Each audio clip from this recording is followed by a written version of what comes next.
करण्याजोगा आहे। या ठिकाणी इचलकरंजी शहरामध्ये ज्या पद्धतीनं जर कापडाचे दर आपण नेहमी म्हणतो की एका विशिष्ट पद्धतीने ठरवले पाहिजेत, त्याशिवाय हा धंदा आपला चांगला होणार नाही। आणि याच्या उलट या मोदी सरकारनं एकच मुद्दा फक्त तुम्हाला सांगणार आहे की या ठिकाणी जो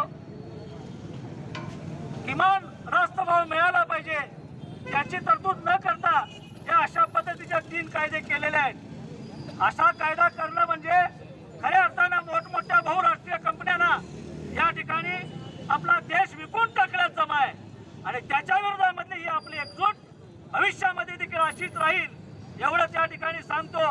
स्वराज इंडियाचे योगेंद्र यादव यांच्या मार्गदर्शनाखाली संपूर्ण देशभर आम्ही या आंदोलनामध्ये सहभागी होतो। आपल्या सर्वांचं पुन्हा एकदा अभिनंदन करतो आणि पुढच्या लढाईला आपण सर्वांनी या ठिकाणी सहकार्य करावे एवढी विनंती करून मी 2 शब्द संपवतो।